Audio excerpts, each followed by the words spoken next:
Assalamu alaikum. Class will start in 5 minutes, so please wait.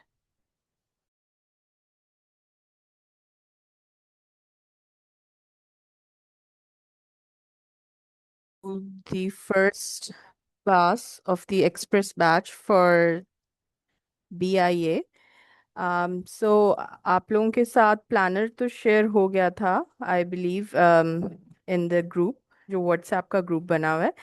uh, और आप लोगों को आइडिया है कि जो लेक्चर्स हमारे वीकेंड्स पे हो रहे हैं, जो मैं कंडक्ट करा रही हूँ on Friday Saturday Sunday till the end of July, उसमें हमारे जो क्लासेस हैं वो वीकेंड्स पे हैं और फॉर 2 आवर्स कंसेक्यूटिव। इसमें हमारा रिवीजन प्लस प्रैक्टिस इंक्लूडेड है। So I just wanted to flash the course plan as well, ताकि जो है आप लोग देख लें इसको भी।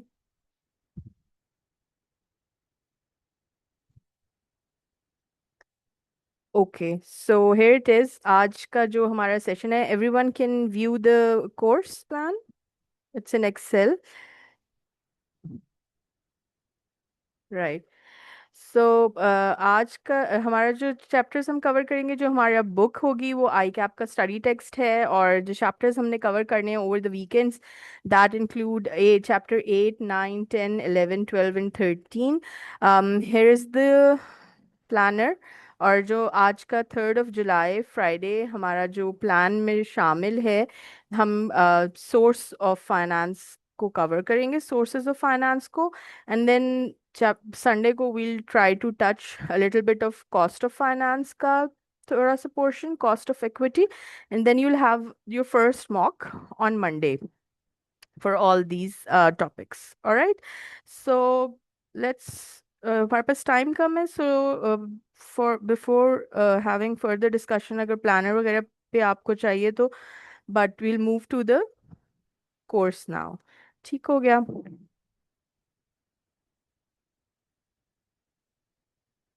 You want me to zoom it? आप लोगों के साथ ना ये व्हाट्सएप ग्रुप में शेयर हो जाएगा इंशाल्लाह, but it's how it is. ठीक हो गया? So let me share the content here.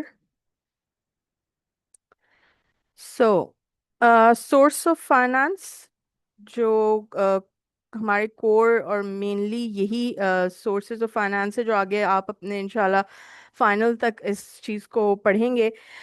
उसमें equity financing, debt financing, internal funding and alternate financing, जो इसका कंटेंट है, that is coming from your study text. So just for to begin with it, किसी भी business के जो assets होते हैं, किसी भी बिजनेस के जो असासे होते हैं, वो किससे मिलके बने होते हैं? हमारी बचपन की एक डेफिनेशन है जो हम पढ़ते आ रहे हैं कि एसेट्स किस तरह, किन किन चीज़ों से मिलके बने होते हैं। कैपिटल या इक्विटी कह लें उसको, और लाइबिलिटीज से मिलके बने होते हैं। इसी से ही हमें समझ आ रही है कि जो भी कंपनी के असासे हैं, जो भी फाइनेंसेस कहाँ से आएंगे उन असासों को बनाने के लिए, that will be either from equity और that will be either from liability. So आप देख रहे होगे कि भाई जो हमारी बैलेंस शीट है, उसके अंदर जो ओनर पैसा लेकर आता है, दैट फॉल्स अंडर इक्विटी। और जो भी कुछ आप एक्सटर्नली बोरो करते हैं for any fix duration, like loans हो गए, आपके आपके बॉन्ड्स हो गए, उनकी टर्म फिक्स्ड होती है, तो वो सारी चीज़ें आपकी लाइबिलिटीज के पोर्शन में फॉल करती हैं, राइट? सो अब आप कह रहे हैं कि भाई आप कैपिटल, एक बिजनेस स्टार्ट करने से पहले, कोई मिसाल से हम शुरू करते हैं कि हम क्या बिजनेस इस्टेब्लिश करना चाहते हैं। आप लोग अपना एक कोई, you want to open a restaurant, let's take this as an example. आप एक रेस्टोरेंट का बिजनेस स्टार्ट करना चाह रहे हैं, और उस बिजनेस के लिए अब आपको पता चल गया आपके पास दो सोर्सेज ऑफ फाइनेंस हैं। एक आपके पास है इक्विटी, और एक है आप या तो खुद पैसे अपने कहीं से सोर्स करें इंटरनली, और फिर उसके बाद आपके पास एक सोर्स है कि आप एक्सटर्नली बैंक्स वगैरह से ले लें। तो क्या चीज़ें हैं आपको ये सोचने पे मजबूर करेगी कि मैं इक्विटी पे जाऊं या मैं डेट की तरफ जाऊं? बैंक्स को रुजू करूं, दैट इंक्लूड्स कि आपको पैसा कितना चाहिए असल में। ठीक है, आपको क्या इतना पैसा चाहिए कि आपको एक बैंक दे भी सकता है इतना या नहीं। ठीक है, बैंक के प्रोडक्ट्स की कितनी मैक्सिमम कैपेसिटी, वो आपको कितना ही लोन देता होगा एक बैंक। हर बैंक का एक कैप होता है, वो उससे ज्यादा लोन नहीं दे सकता। बड़ी बड़ी अगर कोई अमाउंट्स की बात की जाए तो फिर तीन चार बैंक्स मिलकर उस लोन देते हैं, एक अपना ग्रुप ऑफ बैंक्स मिलके लोग लोन दे दे गिव लोन। ठीक है, और if I am not wrong, इस पे कैपिंग एग्जिस्ट करती है under the regulations as well, कि एक भी कोई भी बैंक कितना मैक्सिमम लोन दे सकता है। ठीक है, तो अमाउंट आपको कितनी चाहिए, आप इस चीज को भी कंसिडर करें कि अगर आप जो पैसा आप लेने लगे हैं उसके ऊपर आपको कॉस्ट कितनी लगने लगी है।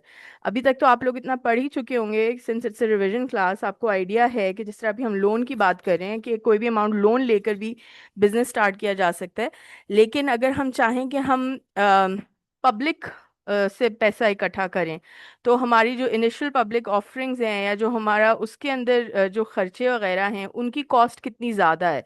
ठीक है, हम क्या वो बेयर कर सकते हैं, initial cost pre commencement expenditures को हम बेयर कर सकते हैं। ड्यूरेशन कितनी है, आपको पैसा चाहिए किस लिए। आपको कोई वर्किंग कैपिटल मैनेज करने के लिए चाहिए, यानी कि आपको अपने वेंडर्स को पे ऑफ करना है, तो आप ले लें बैंक से छोटा मोटा लोन और पे ऑफ कर दें, ओडी उठा लें बैंक की। या फिर आपके पास अगर आपने कोई एसेट खरीदना है, कोई बहुत बड़ा एसेट खरीदना है, जैसे कोई पावर कंपनीज हैं उनको चाहिए 4-5 ईयर्स के लिए कोई एसेट लेकर आना है, उन्होंने पाकिस्तान में एक्सप्लोरेशन करनी है, सो या फिर आपका कोई बहुत बड़ा इंफ्रास्ट्रक्चर कोई चीज़ है, तो उसकी तो ड्यूरेशन बहुत ज़्यादा होती है, 10 साल तक की होती है।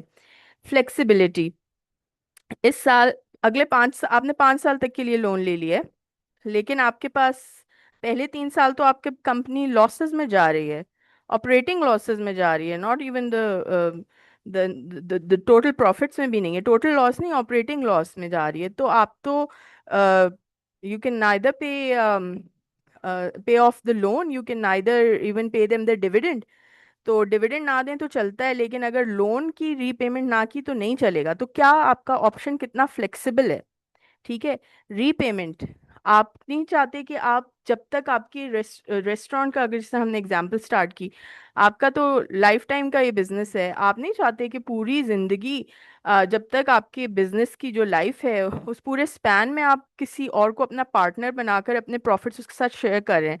आपके नहीं भी 4-5 साल में इसको पे ऑफ करते हैं, निकालते हैं इसको यहाँ से, तो हम इसको सारी जिंदगी तो नहीं साथ लेकर इस खर्चे को चलेंगे, अपने प्रॉफिट्स शेयर करेंगे। लेवल ऑफ गियरिंग, गियरिंग क्या होती है। Gearing is basically a balance between आपके इक्विटी और डेट की। ठीक है, अगर आपकी आपका 100 मिलियन का कैपिटल था और उसमें से 70 मिलियन आपने अपनी इक्विटी से फाइनेंस किया और 30 मिलियन लोन लिए, तो ये एक बहुत मिनिमल सा एक गियर मिनिमम आपका लोन था। लेकिन अगर 70% लोन पे चल रही है और 30% आपकी इक्विटी थी, तो that is highly geared company. ठीक है, इम्पैक्ट ऑन फाइनेंशियल स्टेटमेंट्स, इसका क्या इसको क्यों कंसिडर करना है कि भाई फाइनेंशियल स्टेटमेंट्स में हमें कितना लोन दिखाना है और कितनी इक्विटी दिखानी है। फॉर इंस्टेंस, यूजर्स कौन होते हैं फाइनेंशियल स्टेटमेंट्स के। फाइनेंशियल स्टेटमेंट्स के users include your share holders, your vendors, your future customers. ठीक है, वो आपको कोई भी बिजनेस करने से पहले, आपका कस्टमर बनने से पहले, आपके जो वेंडर्स होते हैं, आपको क्रेडिट टर्म्स के ऊपर सामान वगैरह देने के लिए, कि भाई आपने आपके पास फॉरेन कैश नहीं है, आपने सामान उठाना है टू स्टार्ट योर बिजनेस, आपने स्टॉक परचेज करना है। सो आपके पास पैसे नहीं, आप फॉरेन तो पे नहीं करते, आपकी क्रेडिट टर्म वो कहेगा कि जी आपने हफ्ते के अंदर अंदर पैसे देने, यूल से कि भाई मेरा तो अभी मतलब मैंने ये नया एक प्रोडक्ट लॉन्च करने लगा हूँ, तो मुझे थोड़ा सा टाइम इस पे बाय इन करना है। तो वो आपकी फाइनेंशियल स्टेटमेंट्स देखेगा, वो आपकी लिक्विडिटी पोजीशन देखेगा कि आपके कैश एंड बैंक की क्या हालात हैं। तो फाइनेंशियल स्टेटमेंट्स का भी एक इम्पैक्ट होता है। Not only the share holders are the users, आपके वेंडर्स होते हैं, आपके कस्टमर्स होते हैं, जो रेगुलेटरी अथॉरिटीज होती हैं वो भी आपकी यूजर होती हैं। जो बैंक्स होते हैं जो आपको लोन देने लगते हैं, they are also users of your financial statements, और दे विल, वो आपके साथ नेक्स्ट बिजनेस ही आपके फाइनेंशियल स्टेटमेंट्स को असेस करके करते हैं। फॉर इंस्टेंस, अब आपका रेस्टोरेंट बहुत चल गया है और अब आपका कोई और वेंचर में जाने का इरादा है, और आप कह रहे हैं कि मैं इतना टाइम नहीं दे सकता कि मैं दो दो बिजनेसेस चलाऊं। सो आप जब ये अपना बिजनेस चलता हुआ बेचेंगे भी, तो जो बायर ऑफ योर बिजनेस है वो आपकी सिर्फ पब्लिक उसके ऊपर कि कितना पॉपुलर है ये रेस्टोरेंट या ये बिजनेस इतना पॉपुलर है, उस बेसिस पे नहीं परचेज करेगा। What they will go for is आपकी फाइनेंशियल स्टेटमेंट्स देखेगा, फिजिबिलिटी एनालिसिस करेगा, ड्यू डिलिजेंस करेगा, फिर आपकी प्राइसिंग वो खुद से कैलकुलेट करेगा। एक आपकी आस्किंग आस्किंग प्राइस होगी और एक उसकी बाइंग प्राइस वो कोट करेगा। That is how the thing goes around. So अभी बढ़ते हैं हम कि हमें let's do this short activity and then we'll have a small break. ठीक है। सो आप लोगों की थोड़ी सी इनपुट चाहिए होगी इसमें कि which type of finance usually requires interest payments regardless of company performance.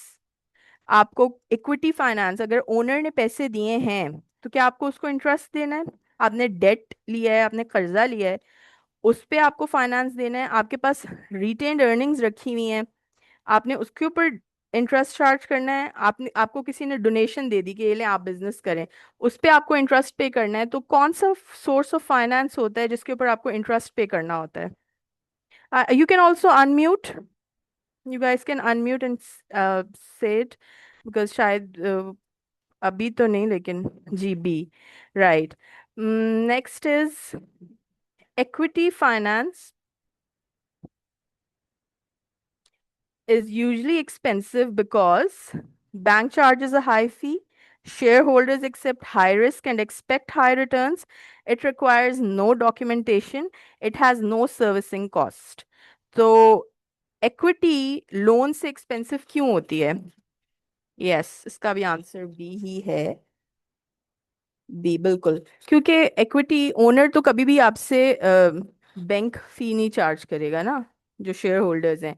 और नो डॉक्यूमेंटेशन, अब मतलब हम लोगों ने इतना पढ़ा हुआ है कि हमें पता है कि जब आप you go under an IPO या जो भी आप शेयर्स खरीदते हैं, तो उसमें there is a little bit of documentation and there is no servicing cost.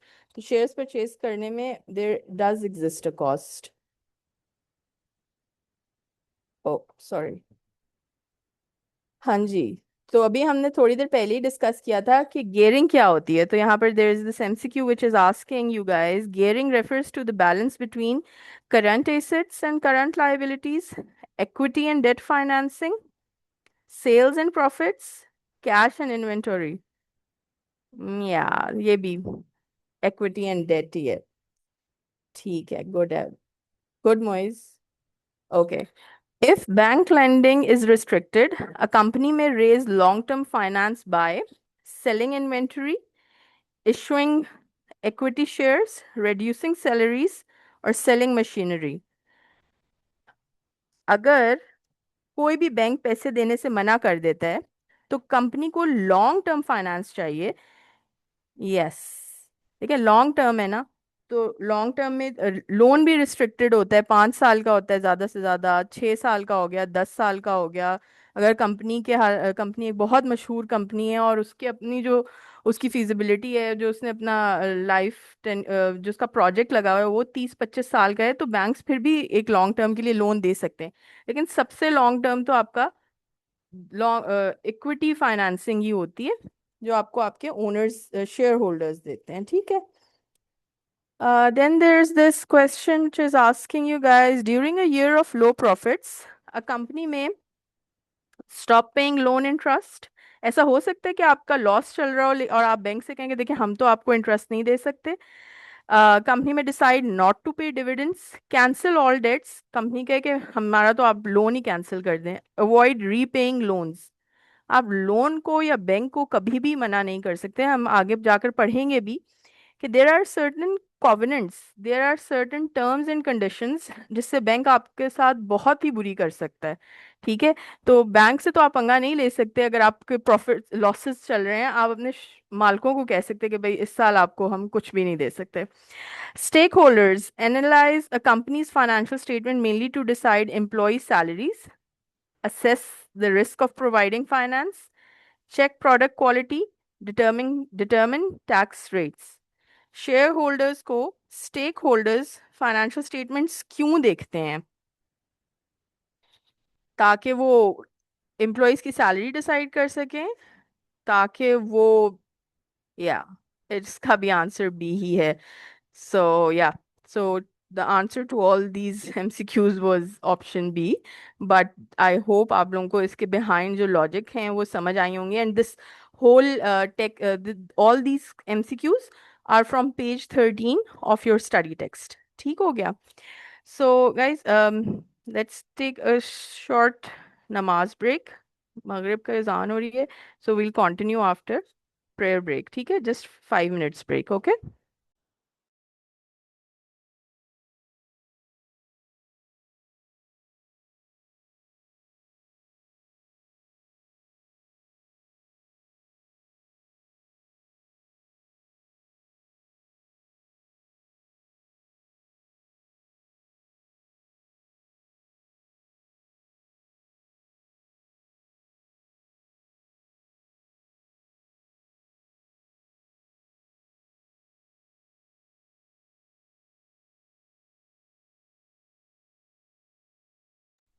Okay, Assalamu alaikum. Hope everyone's back. So now moving forward, हमने अभी प्रीवियसली जो कवर किया वो यही देखा था कि भाई एक कंपनी के जो एसेट्स हैं, कंपनी के असासे जो हैं, वो मिलके उसकी जो वैल्यू बनती है वो उसकी एसेट्स ही बनाते हैं। लेकिन वो बनाने के लिए आपके पास दो सोर्सेज हैं, एक कैपिटल है और एक आपका कैपिटल मतलब इक्विटी, ओनर्स इक्विटी, जो और दूसरा है liability portion, that is coming from banks और आपके जो एक्सटर्नल फाइनेंशियल इंस्टीट्यूशंस हैं, वो आपको कितना, आप कितना उससे अचीव कर सकते हैं। So let's get into a little more detail कि इक्विटी के फर्दर क्या क्या सोर्सेज हो सकते हैं। कह तो हम रहे हैं कि equity equity, first of all कि किसी भी ओनर को उस इक्विटी से क्या क्या मिल सकता है। दो चीजें प्रीडोमिनेंटली जो सबको पता है, आप लोगों ने जिस जिसने टैक्स की क्लासेस ली हैं उसको तो उससे खूबी अंदाजा होगा कि कैपिटल गेन कैसे अराइज होता है। आप जब शेयर्स ले लेते हैं किसी पब्लिक कंपनी के, and then you hold on it for a few for a little while, तो आपकी जो है वो उसके ऊपर आपको गेन मिलता है, यानी कि उसकी वैल्यू जो है दैट इंक्रीजेस। ठीक हो गया? सो आपकी ये हो गया कैपिटल गेन। और क्या होता है, आपके जो शेयर्स होते हैं उसके ऊपर आपको क्या रिटर्न में क्या मिलता है? You get dividend. ठीक है, तो ये तो हो गई वो दो बातें जो इसमें बोल्ड में लिखी हुई हैं। और जो बातें हैं वो ये हैं कि आप क्या बन जाते हैं, आपके पास कंट्रोल आ जाता है, आप मालिक बन जाते हैं एक एक बिजनेस के, depending how much you are contributing to that. कोई 0.1% भी होता है, कोई 0.33% भी होता है। सो अभी पता नहीं आप लोगों ने भी रिसेंट कोई न्यूज़ पढ़ी है या नहीं कि एक बैंक की खैर, लेट्स बहुत लंबी हो जाएगी वो बात। खैर, सो लेट्स गेट बैक कि भाई आपके जो इक्विटी है इसके आपके फवाइद क्या हैं, कि आपको कैपिटल गेन मिलता है, आपको डिविडेंड्स मिलते हैं, आपको राइट्स मिलते हैं, और फिर वही बात कि हाई रिस्क हाई रिवॉर्ड्स, जितना पैसा डालेंगे आपको उतने ही इसके अंदर रिवॉर्ड मिलेगा। ठीक हो गया? तो शेयर्स कितने टाइप्स के होते हैं? Predominantly there are two types of shares. एक तो ऑर्डिनरी शेयर होल्डिंग है, जो रियल ओनर्स होते हैं कंपनी के, और उनको प्रॉफिट मिलता है उससे, जो डिविडेंड की सूरत में होता है। ठीक है, और फिर लेकिन ये जो पैसा होता है ये यूजली नॉट रिडीम नहीं करते ज्यादातर जो जो ओरिजिनल ओनर्स होते हैं। बट जो लोग मार्केट से उठा रहे होते हैं, वो तो खैर इसको शेयर परचेज कर सेल परचेज करते रहते हैं। लेकिन जो मेन बंदा मालिक, जो पैसा जो बिजनेस स्टार्ट करने वाला होता है इंडिविजुअल, वो बेयरली उसको रिडीम करता है। ठीक है, लेकिन जो प्रेफरेंस शेयर होल्डर्स होते हैं, ये कौन से शेयर होल्डर्स होते हैं? ऑर्डिनरी शेयर होल्डर्स में और प्रेफरेंस शेयर होल्डर्स में क्या डिफरेंस है? There is this whole table here कि भाई ऑर्डिनरी शेयर होल्डर्स तो वो होते हैं जिनको ऑर्डिनरी शेयर मिलता है, ठीक है, और प्रेफरेंस शेयर होल्डर्स वो होते हैं जो प्रेफर्ड होते हैं। प्रेफर्ड क्यों होते हैं? उनको क्या कहकर पैसे लिए जाते हैं? उनको ये कहा जाता है कि before giving the distributing the profit to the ordinary share holders, हम आपको अपने प्रॉफिट्स में से will give you this much percent, ठीक है। So they are preferred individual share holders, ठीक हो गया। अब मेन जो डिफरेंसेस हैं जहां से आपके मोर एमसीक्यूज आ सकते हैं, हमारी इस चीज पे डिस्कशन नहीं हो सकी कि दिस चैप्टर मेनली फोकसेस आपके जो एमसीक्यूज आ रहे हैं उसमें से I think almost 50%, 40 to 50% comes from this portion. सही है, तो इसको थोड़ा सा, इसमें बात ज्यादा है, कोई हम ज्यादा प्रैक्टिस करने की चीज नहीं है, बस ये है अगर आपका इनमें से कहीं से कोई क्वेश्चन है, you are stuck anywhere, we can discuss that as well. तो मैं तो बिल्कुल the way the chapter is moving, मैं भी उस हिसाब से आगे कंटिन्यू करती रहूंगी, ठीक है। सो डिफरेंसेस क्या हैं ऑर्डिनरी शेयर्स में और प्रेफर्ड शेयर होल्डर्स में? कि डिविडेंड रेट जो होता है उसका वेरिएबल होता है। आपका इस साल कोई प्रॉफिट नहीं है, आपको डिविडेंड नहीं मिलेगा, लेकिन प्रेफरेंस शेयर होल्डर्स का एक फिक्स्ड रेट है, may be 4% of the value, 4% of the profits, जो भी उस प्रेफरेंस शेयर होल्डर्स की कैरेक्टरिस्टिक्स, जो भी उसके फीचर्स होंगे, उस हिसाब से जो अग्री करके आपने ओनर से पैसे लिए हैं, मार्केट से पैसे उठाए हैं, उस हिसाब से आपको देना ही देना है, ठीक है, टर्म्स एंड कंडीशंस के साथ। लेकिन जो ऑर्डिनरी शेयर होल्डर्स हैं, यानी कि जो ओरिजिनल ओनर्स हैं, उनके लिए वेरिएबल है, किसी साल मिल सकता है, किसी साल नहीं मिल सकता, किसी साल ज्यादा मिलेगा, किसी साल कम मिलेगा, इसलिए इसका क्या कैरेक्टरिस्टिक है? Variable. High in a good year, lower in a bad year, ठीक है। तो आपसे वो इस तरह एमसीक्यू कर सकता है कि which share owner would get a high in a good year and lower in a bad year.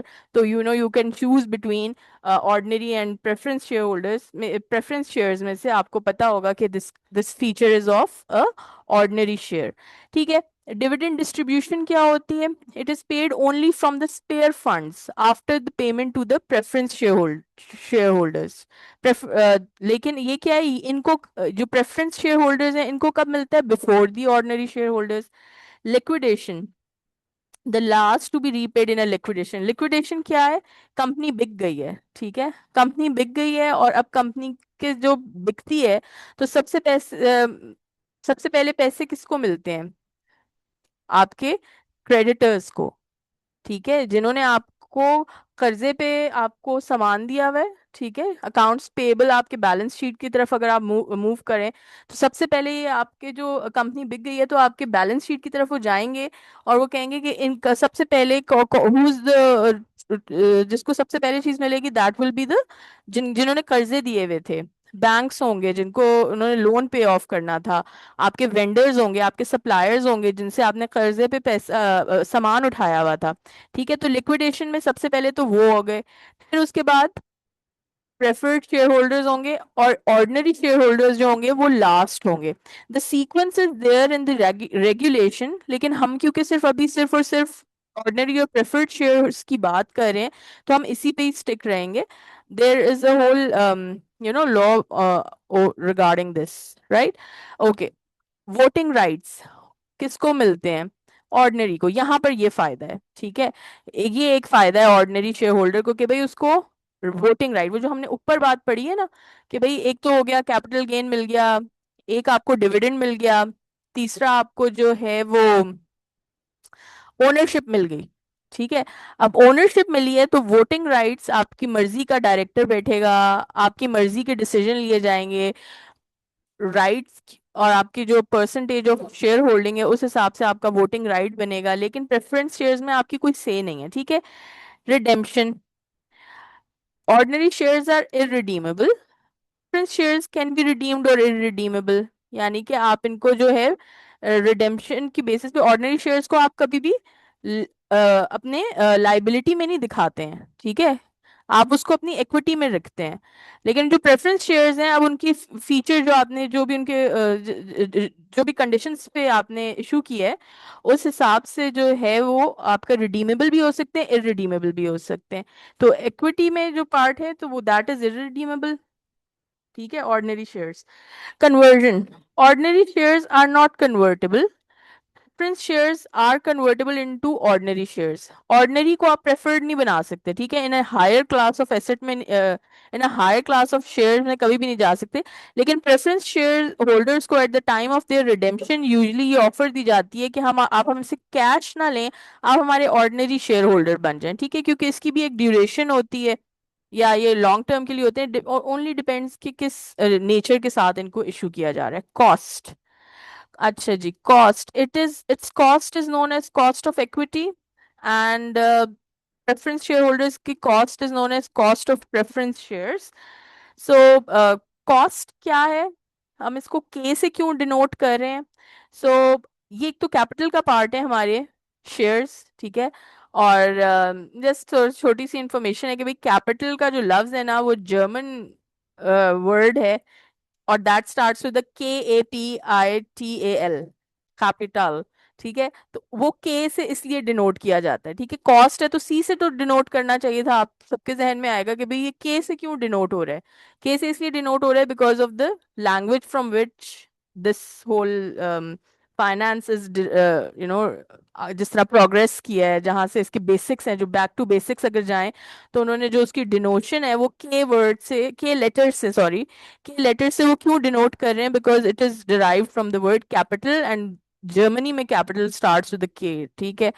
तो cost of share ordinary shares is cost of equity, and cost of preference share holder is known as preference shares is known as cost of preference shares. अच्छा जी, अब equity raise कैसे होगी, कितने features हैं, किस किस तरीके से आप इसको रेज कर सकते हैं? इनिशियल पब्लिक ऑफर, तब यही कहते हैं आप लोग, आई डोंट नो आप लोगों ने अभी तक इतना इंटरेस्ट लिया है या नहीं। यूजली लोगों का जिनका फाइनेंस में बहुत इंटरेस्ट होता है, वो तो बहुत इसके ऊपर नजर रखते हैं, और अब तो ड्यू टू सोशल मीडिया इतनी अवेयरनेस है इसके बारे में। इनिशियल पब्लिक ऑफर क्या होती है, किसी भी कंपनी, यूजली जैसे अभी हम एक बात कर रहे थे,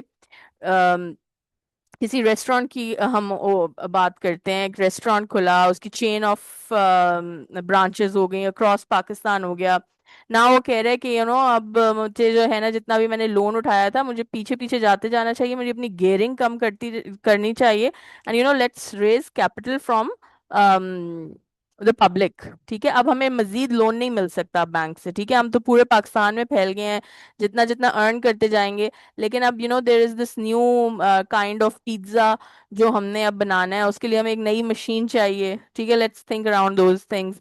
तो वो जो है अब बनाने के लिए उनको जो मशीनरी लेनी है, दैट इज वेरी कॉस्टली। अब वो मशीन के लिए उनको पैसे, वो कह रहे हैं कि चलें जी हम पब्लिक से इकट्ठे करते हैं, ठीक है। There can be many reasons why you go into public offerings. तो अब इनिशियल पब्लिक ऑफरिंग के जो फीचर्स हैं उसमें आप पहले हो सकता है कि वो कंपनी जो थी वो प्राइवेट इन्वेस्टर्स थे, उसके उसके उसने सबसे पहले जाकर क्या कहा, उसने कहा जो मैं बड़े बड़े लोगों को यहाँ पर अप्रोच करता हूँ ऑफ द कंट्री, और वो फिर उनको कह दूंगा कि वही जिस तरह ये प्रेफर्ड शेयर होल्डर्स हो गए आपके। लेकिन फिर वो वैल्यू नहीं बढ़ती, ठीक है। वैल्यू बढ़ाने के लिए एक कंपनी के शेयर्स की, अगर आप उसको लिस्टिंग में लेकर जा रहे हैं और पब्लिक में नहीं लेकर जा रहे हो, पब्लिक में भी आप स्पेसिफिक कैटेगरी ऑफ पीपल के पास लेकर जा रहे हैं जो कि यू नो जिनकी सेविंग अप्रोच है, ठीक है, वो रिस्क नहीं लेते, उन्होंने सेव करके रखना है, तो उस केस में वो सही नहीं रहता। सो तो they want to go into public ताकि उनकी कंपनी की वैल्यू बढ़े। आज एक शेयर 10 रुपए का फ्लोट हुआ, ठीक है, लेकिन उसने क्या किया, उसने चार बहुत बड़े बड़े इन्वेस्टर्स को उसने दे दिया, और उसने कहा okay now you keep it, और आप लोगों के पास पैसे थे, आपने मुझे दे दिए, 1 बिलियन का वो एसेट आना था। उन्होंने 6 पोर्शंस किए अपने शेयर्स के, और उनको ओनरशिप दे दी। और अब आज भी वो शेयर्स 10 के थे, अगले साल जब वो कंपनी थोड़ा सा वो पिज्जा मशीन ले भी आएगी, तब भी वो 10 के ही होंगे, अगले साल भी वो 10 के ही होंगे। क्यों? क्योंकि वो तो अपने पास रख के बैठे हुए ना, ठीक है हमने शेयर्स खरीद लिए, हमें इस पे डिविडेंड आएंगे। मार्केट वैल्यू बढ़ती किस तरह है? जब एक शेयर होल्डर अगले शेयर पब्लिक मार्केट में बैठी हुई लोगों को ये बताती है कि भाई मेरे पास इस वक्त ये 10 रुपए का शेयर है, this company is going into big marketing thing, और ये एक नया प्रोडक्ट ला रहे हैं, और इनका प्रॉफिट्स जो है ना मुझे 10 रुपए पे ना 100 रुपए मिला करेंगे। तो वो कहेगा कि यार तुम 10 के बजाय मुझे 12 रुपए का ये शेयर दे दो। तो तो अब जो कंपनी है उसको पता चल गया कि मार्केट में मेरी वैल्यू अब 10 रुपए की नहीं रही है, मेरी वैल्यू अब 12 रुपए की हो गई है। ठीक है। सो आप पब्लिक ऑफरिंग में इसलिए जा रहे हैं ताकि आपका पैसा घूमता रहेगा तो उसकी वैल्यू बढ़ती रहेगी। अगर स्टैटिक रहेगा आपका शेयर तो उसकी वैल्यू कभी भी नहीं बढ़ेगी। इसके ही उससे और जरा बेहतर एक एग्जांपल देने के लिए आपको मैं एग्जांपल देती हूँ। आप लोगों ने हाउसिंग सोसाइटीज का ये एक देखा होगा कि वो एक दफा एक आपको फाइल बेचते हैं, ठीक है, लेकिन फिर वो फाइल पे फाइल बेचते रहते हैं ताकि वो उन उस फाइल के बेचने से उनकी प्रॉपर्टी की वैल्यू बढ़ती है। ठीक है। जब जिसने भी जो भी हाउसिंग सोसाइटी लग बनाता है वो क्या करता है, वो उसने तो बहुत सस्ते में वो चीज बनाई होती है, उसने प्लॉटिंग कर ली, ये खर्चा हो गया थोड़ा सा उसका, उसकी प्लॉट की वैल्यू तो हार्डली होती है 30 लाख 40 लाख, लेकिन वो करोड़ों में किस तरह बन जाता है। वो कहता है कि यार मैंने 40 लाख में प्लॉट ले लिया, ये ना यहाँ पर डैम, ये यहाँ पर पार्क्स बनाएंगे, ये यहाँ पर स्कूल्स खोलेंगे, ये यहाँ पर हॉस्पिटल्स बनाएंगे, तो देखो कितना फायदा होगा जो भी यहाँ पर रहेगा, कोई दूर जाना नहीं पड़ेगा, एक एक ही जगह पे सब कुछ मिल जाएगा। वो कहेगा अच्छा 30 लाख का तुम ये फाइल मुझे 40 की बेच दो। तो आहिस्ता आहिस्ता करते करते साल के अंदर अंदर उस फाइल की वैल्यू जो है वो पब्लिक ही बढ़ाती है। ठीक है। तो इसका बिहाइंड एक तो रीजन ये होता है कि आपको पैसा चाहिए, दूसरा इसका एक बहुत बड़ा रीजन होता है पब्लिक में जाने का, आपकी कंपनी की वैल्यू बढ़ती है जब आप आईपीओ करते हैं, जब आप लिस्टिंग की तरफ चले जाते हैं। ठीक हो गया। सो काफी लंबी बात हो गई आप लोगों का।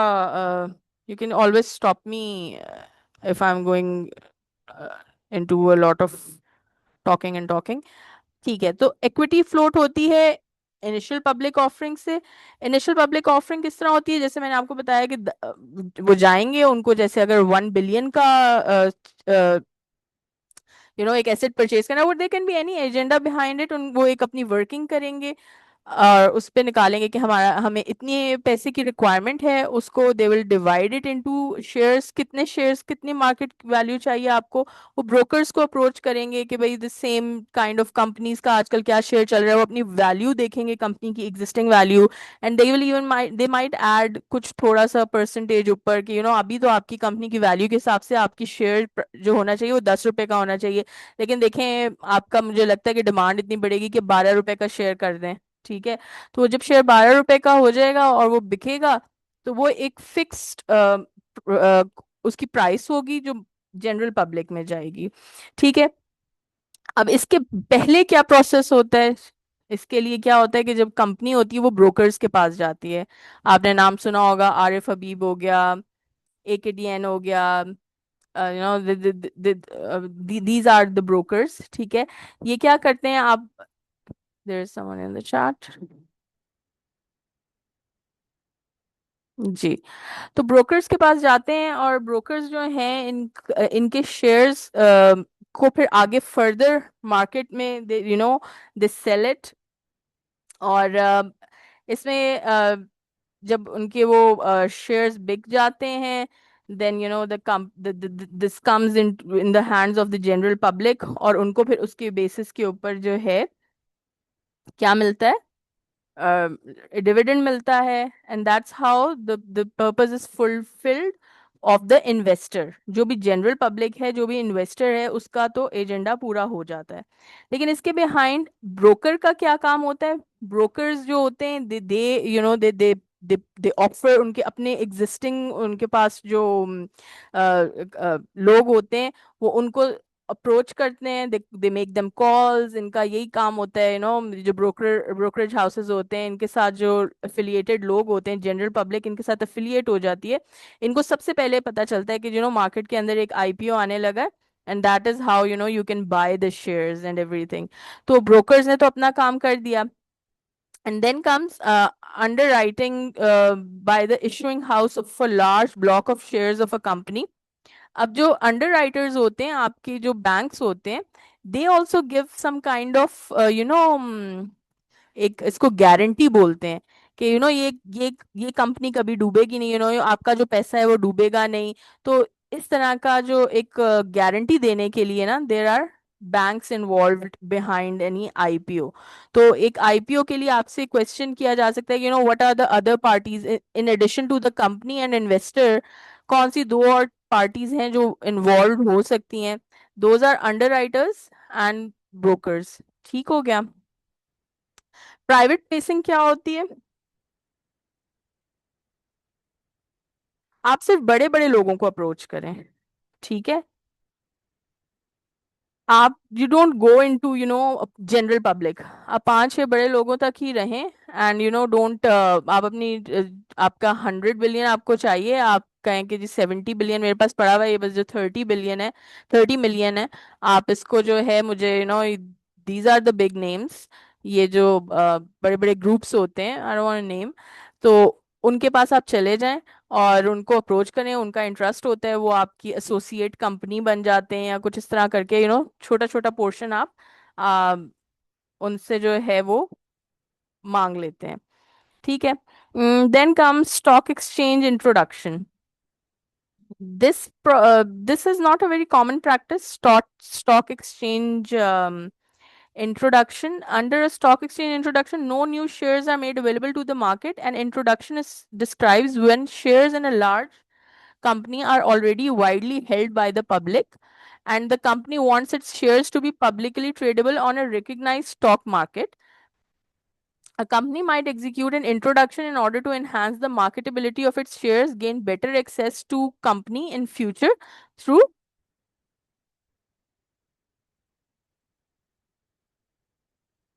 sorry, through क्या रीड आउट करी थी?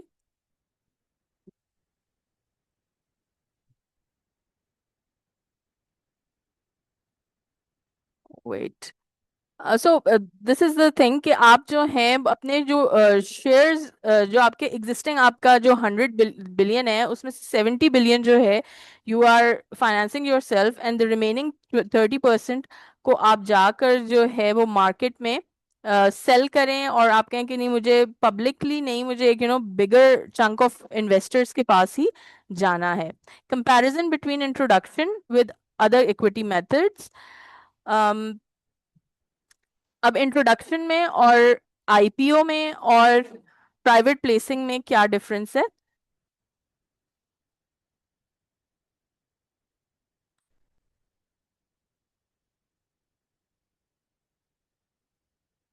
सॉरी। हाँ। सो सॉरी, मैं सेकंड पैराग्राफ पे थी। Thank you for reminding. अच्छा, प्राइवेट प्लेसिंग क्या है कि आपने अपने जो इन्वेस्टर्स हैं उनको डायरेक्ट अप्रोच किया, और उनसे जाकर आपने छोटा सा एक चंक ले लिया, and you are not going into listing and everything. आपने नॉर्मली लोगों को जाकर बड़े इन्वेस्टर्स को अप्रोच कर लिया। स्टॉक एक्सचेंज इंट्रोडक्शन क्या है? स्टॉक एक्सचेंज इंट्रोडक्शन इज कि जहां पर एग्जिस्टिंग शेयर्स को आपने मार्केट के अंदर इंट्रोड्यूस कराया, और विद आपने कोई न्यू शेयर सब्सक्राइब नहीं कराए। ठीक है, आपकी अपने जो 100 बिलियन थे, आपने उस अपना कैपिटल जो है ना उसको बड़ा नहीं किया।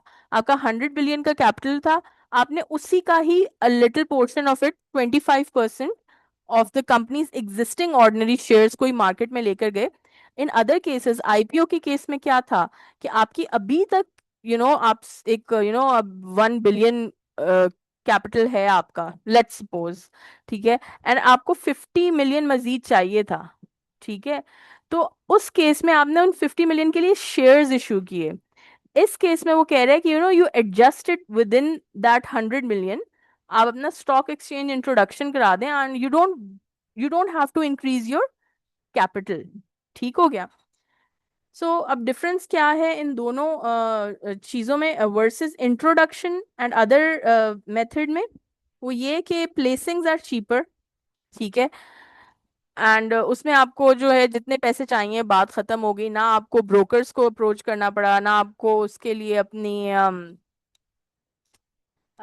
डिफरेंट गारंटीज वगैरह लेनी पड़ी। आप गए 6 बड़े बड़े लोगों के पास, उनको आपका आइडिया अच्छा लगा, दे इन्वेस्टेड एंड एवरीथिंग इज सही हो गया। प्लेसिंग्स आर क्विकर टू परफॉर्म। आपके वो जो लोग हैं, आपको पता है यही चंक ऑफ पीपल हैं। The other thing, the IPO एक थोड़ा सा लॉन्गर प्रोसेस है, महीना 2 महीना, फिर उसके बाद आपका जो है वो रेगुलेशंस होती हैं जिनके थ्रू आपको गुजरना पड़ता है। इस वजह से that is why they are saying कि एक तो ये चीपर है, दे आर क्विकर, ये जो दोनों ऑप्शंस हैं as compare to IPO. And placings are likely to involve less disclosure of information, ठीक है। आपको पब्लिक डिस्क्लोजर नहीं करना पड़ता।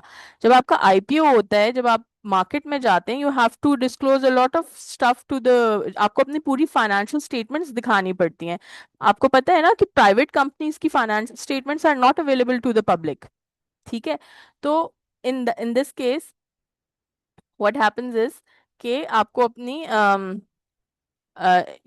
your information remains secure.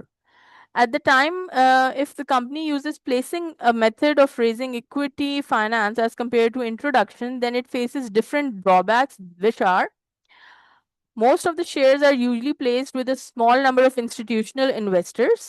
This means that most of the shares are unlikely to be available to public trading, and therefore institutional investors have control of the company.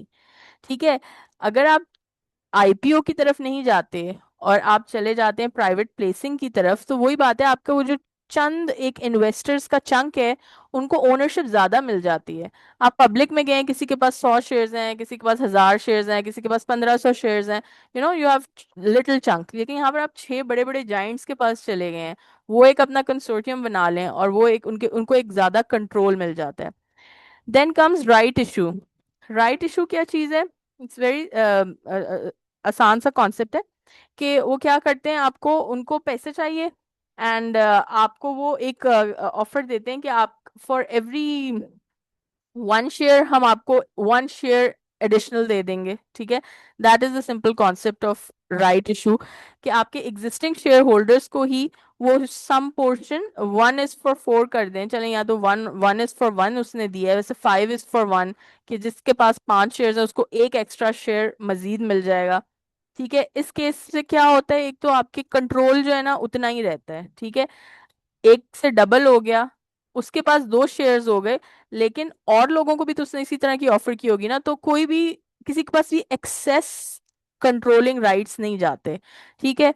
आ, ये नहीं है कि अब वो बंदा जो है वो, उसके पास क्या पता पैसे पड़े हुए थे, वो मजीद शेयर्स खरीद लेता आपकी कंपनी के। अभी उसके पास 100 शेयर्स थे और वो एक कंपनी है, लेट्स सपोज उसके 1000 शेयर्स हैं मार्केट में, ठीक है। एक कंपनी, एक एक शेयर होल्डर के पास 100 शेयर्स हैं, ठीक है।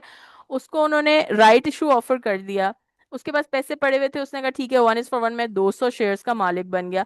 लेकिन बाकियों को भी उन्होंने इसी तरह ऑफर किया, now they have double, everyone has double ना, with the same proportion. But अगर यही काम वो बंदा इंडिविजुअली खुद ही कर लेता, वो मार्केट में जाकर किसी और शेयर होल्डर से, जिसके पास 20 और शेयर्स पड़े थे, उससे वो परचेज कर लेता, तो ही वुड हैव बिकम, उसके शेयर होल्डिंग ज्यादा हो जाती, 10% से उसकी शेयर होल्डिंग बढ़ के मे बी 20 हो जाती, ठीक है। शेयर होल्डिंग बैलेंस्ड रहती है with this concept, with the right issue, ठीक है। फिर उसके बाद ये है कि बोनस इशू क्या है। बोनस इशू का फायदा क्या है? कंपनी ने अपना प्रॉफिट्स दिखाए हैं, लेकिन अब कंपनी कह रही है थोड़ी सी लिक्विडिटी के मसले हो जाएंगे, हम लोग बैंक्स को अप्रोच करना पड़ेगा। तो ऐसा करते हैं, इस दफा इनको कहते हैं हम आपको मजीद शेयर्स दे देते हैं इंस्टेड, कि हम आपको कैश दें, ठीक है। तो आप बोनस इशू कर देते हैं मजीद शेयर्स देकर, ठीक है। आपके जो अनसब्सक्राइब शेयर्स पड़े हैं या सब्सक्राइब शेयर्स, इस तरह करके ना, this is how they go about it. This difference is important. And what else can come is कि आपको वो पूछें कि भाई 4:1, आपने 1:4 रेशो से बताएं कि भाई आपके कितने राइट शेयर्स बन गए हैं। आप बताएं कि जी आपके बोनस शेयर्स जो हैं, दिस एग्जांपल जो यहाँ पर है, इससे ही इलेबोरेट करके उन्होंने मजीद आपसे क्वेश्चंस कर सकते हैं. So let's read through this example.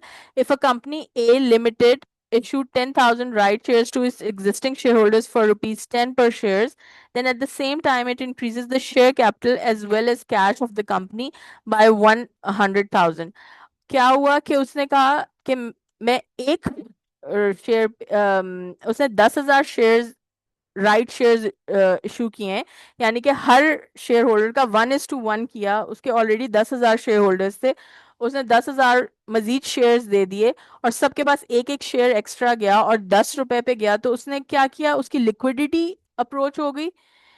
1 lakh से उसको पैसे ज्यादा मिल गए. उसकी काउंट, उसकी शेयर होल्डिंग, शेयर काउंट का बढ़ गया. उसका शेयर कैपिटल इंक्रीज हो गया. उसकी वैल्यू, शेयर कैपिटल की वैल्यू बढ़ गई ना, उसकी इक्विटी की वैल्यू बढ़ गई. उसके दो फायदे हो गए. ठीक है, कैश जनरेट हो गया एंड सेकेंडली उसका शेयर कैपिटल क्रिएट हो गया. If the company choose 10,000 bonus shares, तो उस केस में क्या होगा, उसकी एक तो एसेट्स तो इंक्रीज नहीं करेंगे क्योंकि उसने कैश तो नहीं लिया, लेकिन उसका शेयर कैपिटल जरूर इंक्रीज कर जाएगा क्योंकि उसने 1 लाख, 10,000 बोनस शेयर्स इशू कर दिए. ठीक हो गया. Then comes debt. Debt financing क्या है?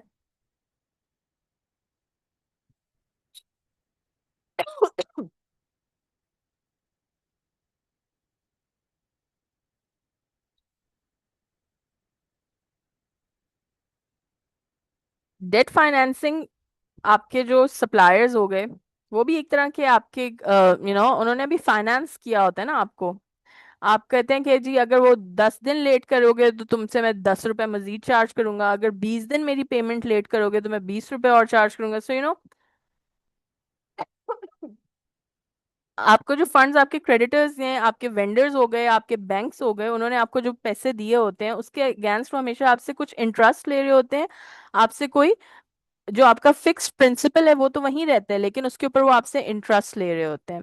So it's although not a very, इसका, इसकी कॉस्ट कम होती है एज कम्पेयर टू इक्विटी. क्योंकि इक्विटी के केस में होता है कि हाई रिस्क हाई रिवॉर्ड. जितना जितना शेयर कैपिटल आप उनको देते जाएंगे, वो आपके ऊपर कंपल्शन एक चीज आती जाएगी कि आपके प्रॉफिट्स शेयर हो रहे हैं. अब आपके पास रिटेन अर्निंग्स में इतना है नहीं for future to invest in the business and everything. क्योंकि शेयर ओनर तो नहीं, जो आपने उसको दे दिया वो कहेगा कि अब लगा लो ये तुम कंपनी के अंदर. वो तो ऐसे नहीं करेगा ना. सो जो आपकी डेट फाइनेंसिंग है, इसके जो फीचर्स हैं और इसकी डेफिनेशन है एंड द क्लासिफिकेशन, हम उसकी तरफ बढ़ते हैं. अ, तो फंड्स डेट फाइनेंसिंग के केस में आते कहाँ से हैं? क्रेडिटर्स से. क्रेडिटर्स कौन से हो सकते हैं? आपके वेंडर्स भी हो सकते हैं, आपके बैंक मेनली, जिससे जाकर आप लोन लेते हैं. बैंक का एक, बैंक से लोन लेने का, या इवन अगर आपने कर्ज पे कोई सामान वगैरह भी उठाया होता है, तो उस पे आपको you have to pay a certain amount of interest on it. That is a fixed cost जो आपको पे करनी ही करनी है. बट अगर आपने किसी को शेयर्स इशू कर दिए हैं, तो उस केस में आपके जो है वो फिक्स तो नहीं होता, लेकिन रिटर्न की अमाउंट ज्यादा होती है. आप कंपेयर करते हैं कि यार अगर मैं शेयर्स इशू कर देता हूँ तो मुझे अपने प्रॉफिट्स का इतना चंक देना पड़ेगा. बट अगर मैं अभी इस वक्त एक लिमिटेड सा 7 लाख का लोन ले लेता हूँ और अपना काम पूरा कर लेता हूँ, तो मुझे उसके ऊपर लेट्स सपोज 150,000 इंटरेस्ट देना पड़ेगा. तो 150 वर्सेस सारे जिंदगी तक के डिविडेंड्स. तो उसके कंपैरिजन में ना, that is how they say कि date can be lower than the cost of equity. ठीक है, इसमें रिस्क कम है. और आपका जो है, अब लेट्स सपोज इसको इस तरह लेते हैं, प्रॉपर्टी का एग्जांपल लेते हैं. आपने जो है अपना, इसको इनवर्सली देखते हैं कि आपके पास 1 लाख रुपए थे. आपने क्या किया, सॉरी 1 लाख तो वैसे it's very little now. 1 crore रुपए हैं आपके पास.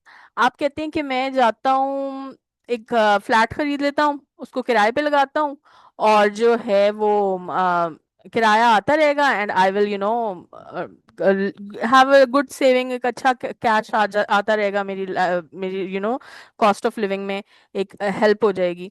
देन यू थिंक कि मैं वो जो फ्लैट लूंगा, हर महीने I have to make that person a call कि भाई मुझे एक तो आप किराया दे दें। सेकंड, वो बंदा मुझे कॉल करेगा आज पानी नहीं आ रहा है, बिल्डिंग वालों ने पानी नहीं दिया, आप मुझे पेंट करा दें, आपकी दीवारें आपकी जो हैं वो अलमारियों के दरवाजे गिर रहे हैं वो ठीक करवा दें, आपका सैनिटरी का कोई काम हो रहा है वो करा दें मुझे, ठीक है। तो एडिशनल कॉस्ट उसके साथ बहुत ज्यादा अटैच्ड है, ठीक है। आपका जो अपनी कॉस्ट है, आपने अगर इक्विटी, अगर आपने कुछ इस तरह इस तरह रेज किया है, फिर उसके बाद अगर इन्वर्सली आप देखें कि अगर वही 1 करोड़ आप बैंक में लगा देंगे, तो आपको हर महीने एक फिक्स्ड अमाउंट आती रहेगी। And you don't have to then worry about it कि मुझे आपको कोई इस तरह तंग नहीं कर रहा कॉल कर करके, आपका कोई एक्स्ट्रा कैश नहीं लग रहा। फॉर इंस्टेंस, अगर आपका वो 1 करोड़ का जो घर है, जो आपने फ्लैट लिया है, वो आपको 40,000 रुपीज पर मंथ आपको रेंट दे रहा है, लेकिन उसमें से 15,000 तो उसके खर्चों में ही निकल निकल जाते हैं, जो आप उसकी मेंटेनेंस करते हैं, क्योंकि वो आपका एसेट है। लेकिन तो आप कहेंगे कि ठीक है यार मैं बैंक में रख देता हूँ, फिर आपको ख्याल आएगा कि यार मैं बैंक में तो रख देता हूँ, लेकिन 1 साल बाद बैंक मुझे कितना उसके ऊपर रिटर्न दे देगा? 11%। 1 करोड़ से हो जाएगा वो 10 लाख मुझे शायद मिल जाए ऊपर। लेकिन ये जो 1 करोड़ का मेरा फ्लैट है, with the value of property increasing in that area, ये तो 1.5 करोड़ का हो सकता है। तो अब वहां पर जो है ना, इंसान का ये होता है कि मैं वैल्यू देखूं या उस थोड़ शॉर्ट टर्म का आसानी देखूं कि I don't have to think over this. तो ये चीजें बहुत इन्वर्सली जो है ना चलती रहती हैं। तो इसी तरह हमने अभी ऊपर जो बेनिफिट्स देखे हैं कि हमें इक्विटी में तो मिल गया, ओनरशिप मिल गई, हमें वैल्यू मिल गई, हमारी कंपनी की वैल्यू जिस जिस तरह बढ़ेगी मेरी शेयर्स की वैल्यू उस तरह बढ़ेगी। लेकिन हाँ, वो दो मेथड्स जो उन्होंने बता दिए हैं कि अगर प्राइवेट प्लेसिंग में अगर आप चले जाते हैं या इंट्रोडक्शन टू स्टॉक एक्सचेंज वाले उसमें चले जाते हैं, तो उस केस में तो नहीं, लेकिन हाँ अगर पैसा पब्लिक में मूव करता रहेगा तो कंपनी की वैल्यू भी बढ़ेगी। ठीक हो गया। अभी हम देखते हैं कि डेट फाइनेंसिंग के में क्या है। Redemption value at the time of repayment of loan, a company may repay the loan at any amount an any sorry may repay the loan at an amount known as redemption at premium। ठीक है। आपको जो है ये चीजें पहले ही lock होती हैं, ये चीजें पहले फोरकास्ट होती हैं। बैंक आपको जब आस्क करता है और आप उसके पास जाते हैं और the bank puts in their terms, तो उसमें काफी चीजें होती हैं। वो कहते हैं कि अब मैं 1 लाख में, मैं भी बेवकूफ नहीं हूँ, मुझे भी पता है इन्फ्लेशन होती है। तो जब आप मुझे 1 लाख रुपए रिटर्न करते रहोगे तो उसके ऊपर I charge a premium to it, आप मुझे फिर 1 लाख नहीं, 1,10,000 रुपए दोगे। ठीक है। इंटरेस्ट इनकम, कंपनीज में pay annual semi annual interest payments to debt investors based on par value to debt investors. ये तो अब आपने रिपोर्टिंग में भी कितने इस तरह के क्वेश्चंस कर लिए होंगे, लीजेस कर लिए होंगे कि भाई आप जब भी, एक तो प्रिंसिपल होता है, 1 लाख तो आपने 7 लाख का लोन लिया, 1 करोड़ का लोन लिया।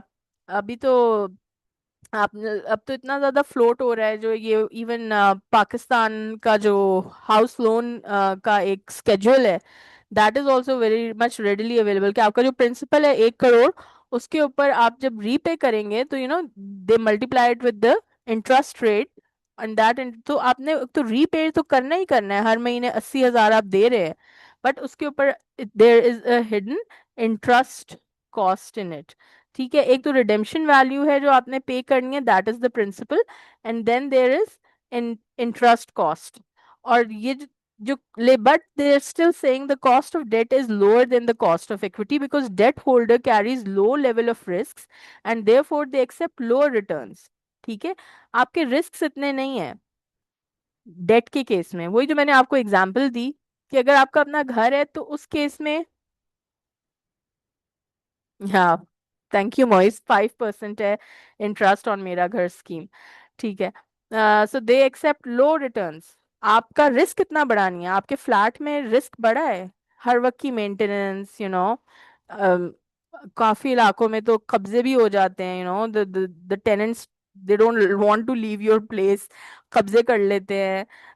आपकी उस प्रॉपर्टी की वैल्यू डाउन हो जाए। आप लोगों ने सुने होंगे कि किस तरह इन्होंने एक in a big city of Pakistan एक पूरी बिल्डिंग थी जो हाउसिंग अपार्टमेंट्स थे, दे कोलैप्स्ड इट, उन्होंने उसको गिरा दिया। एंड इस तरह के रिस्क इन्वॉल्व होते हैं इक्विटी में। बट बैंक्स के साथ relation is a bit safe, a bit secure. Interest payments on debt are actually tax allowable expense. Big big benefit कि पाकिस्तान में, I believe in other countries as well, कि it's a tax allowable expense. आपने एक दफा share holder को जो dividend दिया है, आप उसको अब नहीं रिड्यूस कर सकते अपने उससे।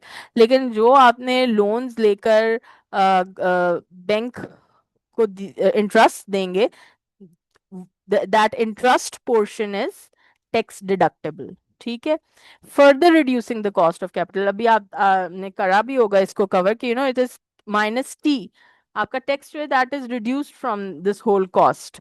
Furthermore, interest repayments on debt are typically tax allowable expense, further reducing the cost of debt. Raising debt finance does not lead to dilution of control for existing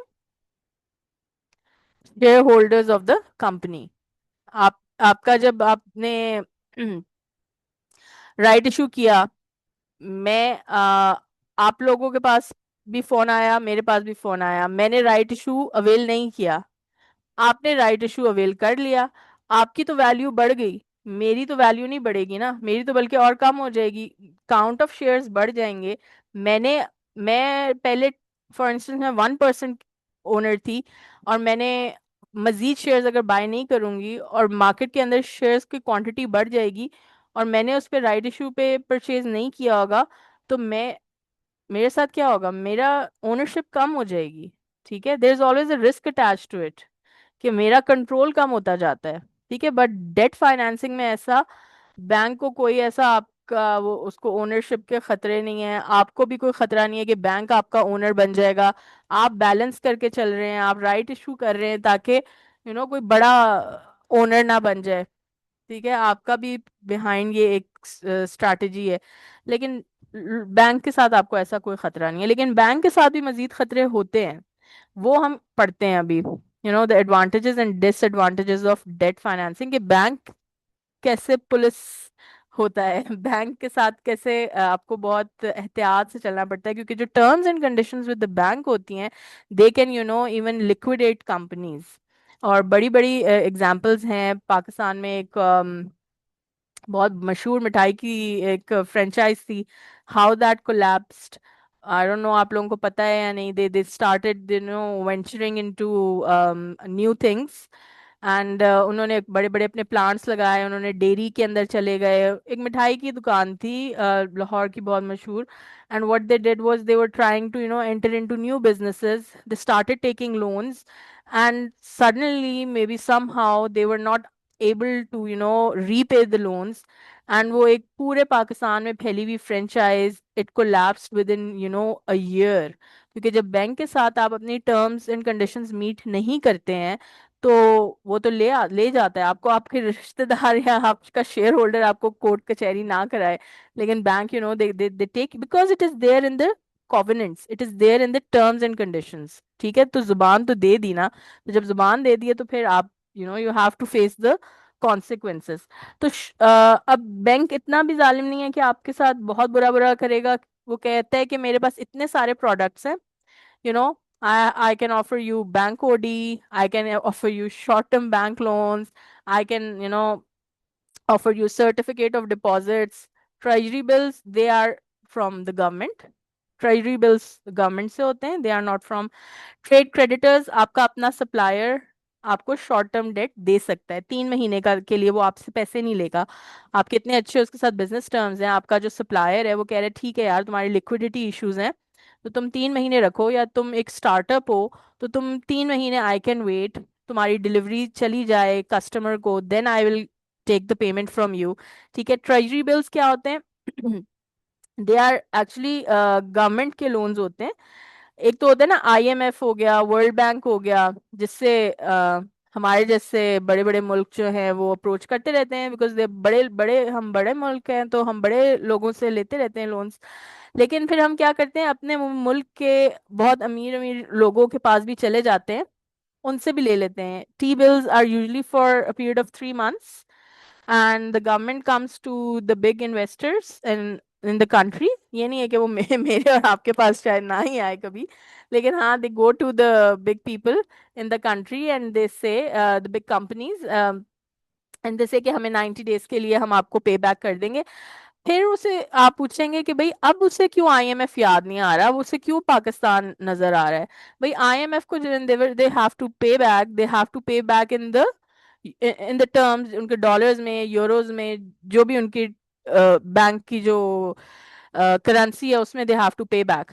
but in case of T bills, hello,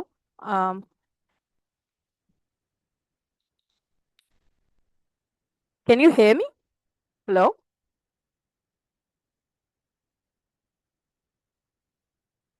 oh great, मुझे ऐसा लगा कि आप लोगों को कोई कोई आवाज नहीं आ रही है।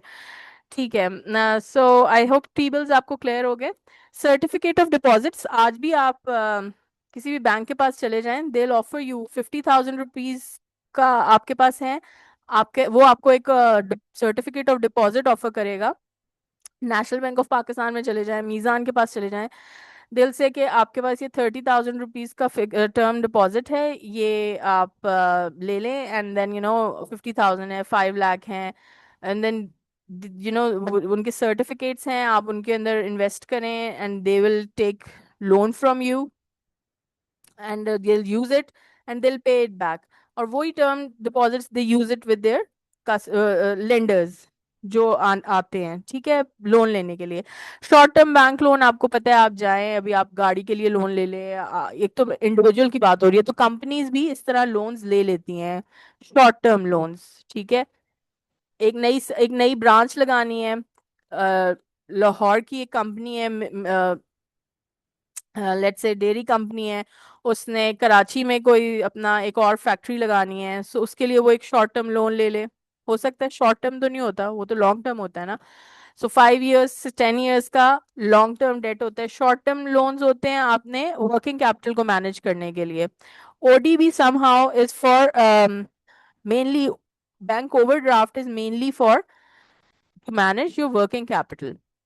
हाउ, आपके पास यही जो आपका इतना अच्छा सप्लायर है, उसने आपको 3 महीने का टाइम दे दिया, but still what happened, you are not able to gather that much money.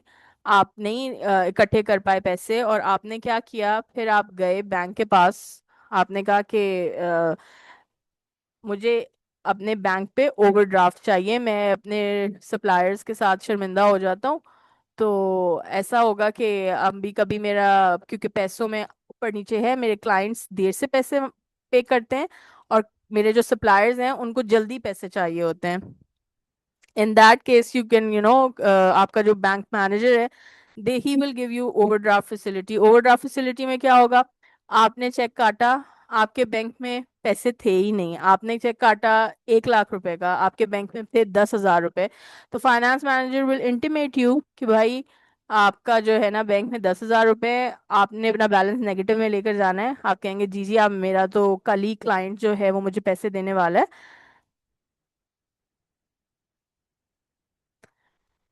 सो ये मुझे कल ही पैसे देने वाला है, तो मैं, आप, मेरा जो बैलेंस है ना।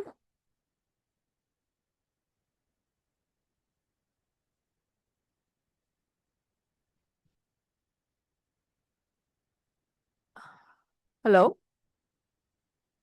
अगर आप लोगों को आवाज ना आए ना, तो प्लीज आप लोग अनम्यूट करके मुझे बता दीजिएगा, because I think my mic is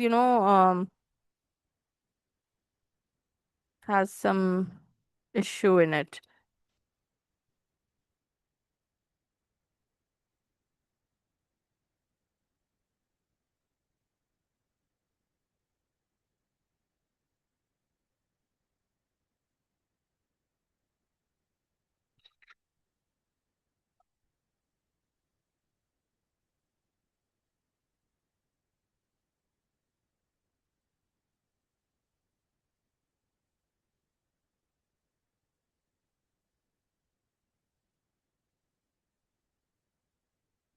Okay, voice is clear. Okay, great. I don't know, this is this when I'm talking now, so this मेरे पास एक माइक का आइकन है विच उसको ऊपर नीचे होता है, बट पता नहीं क्यों मुझे थोड़ी देर देर बाद उसको देखना पड़ता है, and it was not moving, तो मुझे लगा आप लोगों को आवाज नहीं जा रही। ओके, सो चैट बॉक्स में there is a question from Moiz Nisar.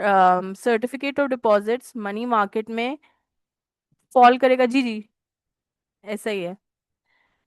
तो आप सर्टिफिकेट ऑफ डिपॉजिट के लिए मैंने बताया कि आपको कितने पाँच, आपको 7 लाख रुपए चाहिए, 2 लाख आपके पास हैं, कंपनी आप गए, आपने उनसे निगोशिएट किया, उन्होंने आपको 5 मंथ्स के लिए या 6 मंथ्स के लिए एक सर्टिफिकेट दे दिया, and you have to meet those terms and conditions, and it is always for a short term, less than 10 years, 5 years, within a year कर लें शॉर्ट टर्म के लिए। Then long term, long term is used for major long term investments and is usually more expensive and less flexible than short term finance because the lender is risking their money for a longer period of time. तो bank overdraft में, short term loans में वो कहना ये चाह रहा है कि भाई इतना शायद बैंक आपके साथ स्ट्रिक्ट टर्म्स एंड कंडीशंस ना रखे, आपको लिवरेज दे दे कि अगर आप लेट पेमेंट करेंगे तो हम आपको 10 रुपए पेनल्टी डालेंगे, बट अगर लॉन्ग टर्म डेट में आपने कोई गड़बड़ की तो repercussions can be, you know, very heavy. bonds, loan stock, debentures, loan notes, long term bank loans, these are examples of long term debt. Debt financing is also classified between redeemable and irredeemable. redeemable क्या है? जो आपने repay करना है, और irredeemable क्या है?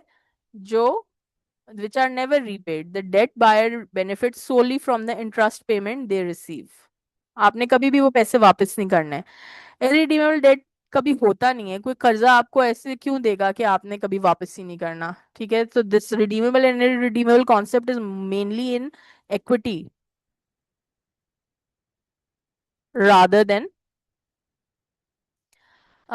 तो वो कहना चाह रहे हैं कि जो स्टेट्स हैं वो आपस में इररिडीमेबल लोन्स इशू कर सकते हैं, लेकिन कंपनीज के साथ, पब्लिक गरीब के साथ कोई इतना नहीं बड़े दिल का मालिक होता। ठीक हो गया? So advantages and disadvantages of debt financing. Investor के लिए क्या फायदे हैं?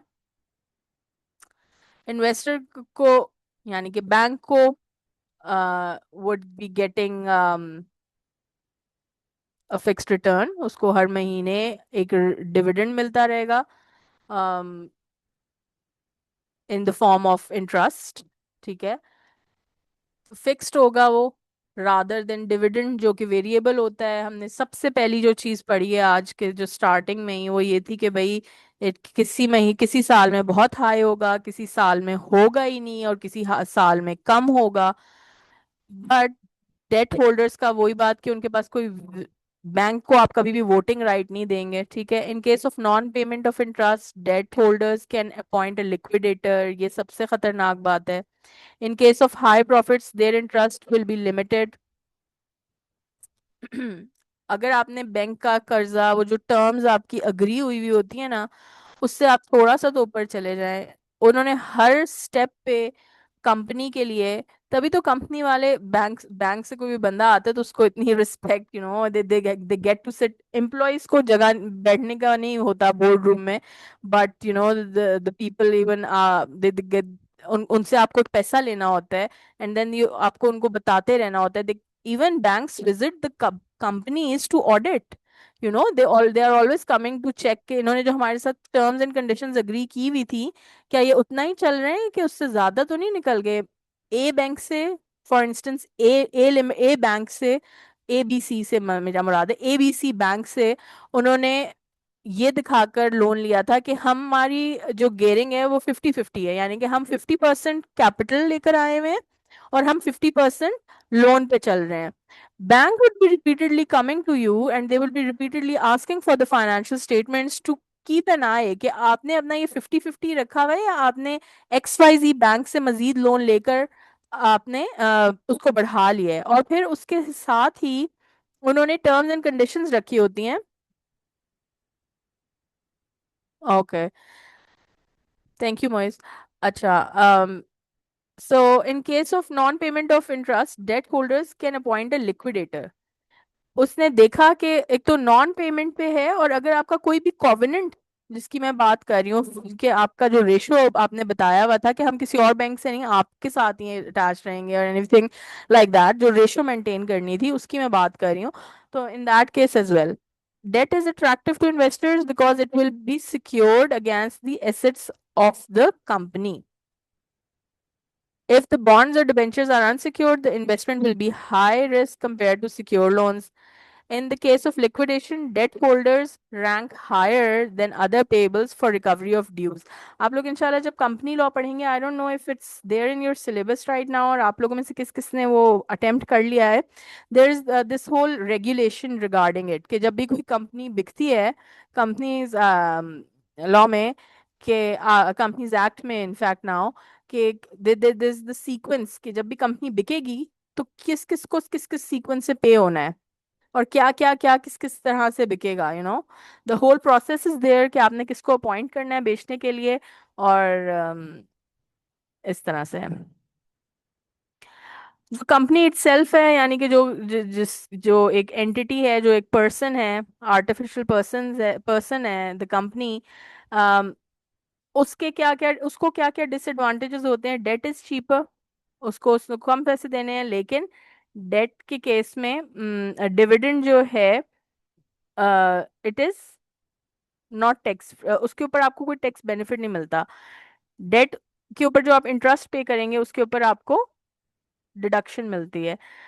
देन आप लोगों में इससे मैं एक, you want me to read every line for you, और आप लोगों का कोई इसके अंदर स्पेसिफिक क्वेश्चन है तो आप मुझे बताएं, so that we can save our time. Debt holders do not have any voting rights, ये बात हम शुरू से पढ़ रहे हैं। In case of high profits, companies only have to pay a fixed interest. There is no immediate dilution in earnings and dividend per share. आपका earning per share का कॉन्सेप्ट आप लोगों ने पढ़ पढ़ लिया है या नहीं पढ़ा? हम आगे इसको तब डिस्कस करेंगे कि डाइल्यूट किस तरह होता जाता है आपकी earnings once it is attached to the loans, and how it is for the dividends. Low issuance cost as compared to equity. Equity में जो आपकी ये जो सारे फिजिबिलिटी है, जो आपके ये सॉरी ब्रोकर के कॉस्ट, ब्रोकरेज की कॉस्ट है, आपके गारंटीज वगैरह लेने के लिए जो कॉस्ट आपको लगती हैं, they are higher as compare to आप बैंक के पास गए, एक दो चक्कर लगाए एंड उनके साथ आपने अपनी फाइनेंशियल स्टेटमेंट शेयर किए, अपना प्लान शेयर किए।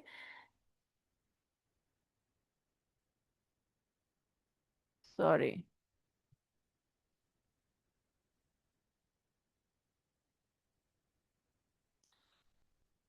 तो हम ईपीएस के साथ भी इसको मजीद डिस्कस कर लेंगे। चलें, thank you. Let's move on. Although आप इसको प्लीज अपने लिए जरूर revise it, because tomorrow there will be an activity again, जिसके अंदर विल हैव एमसीक्यूज, तो आप उसके लिहाज से इसको जरूर just go through it. So for tomorrow, we'll be covering the remaining part of this chapter. इंशाल्लाह से लीजेस एंड इस्लामिक फाइनेंस को हम टच करेंगे, and along with some MCQs. Let's just close this today for today. आज हम इसको class को ज़रा जल्दी वाइंड अप करते हैं, and tomorrow we'll have along with MCQs इसको करते हैं, instead of just reading it out. और हमारा आज का जो था वैसे भी इक्विटी था, हम डेट पे मूव तो कर गए हैं। Can you please tell which chapter cover more part important to practice?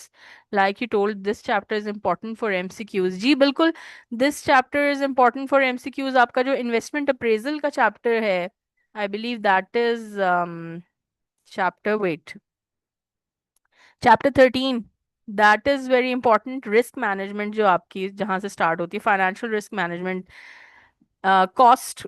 अच्छा, अभी सीक्वेंस इसी तरह है कि ये जो हम सोर्सेस पढ़ रहे हैं, ये जो सोर्स ऑफ फाइनेंस हैं, अभी हमने पढ़ा कि cost, there is a cost attach to all these finances.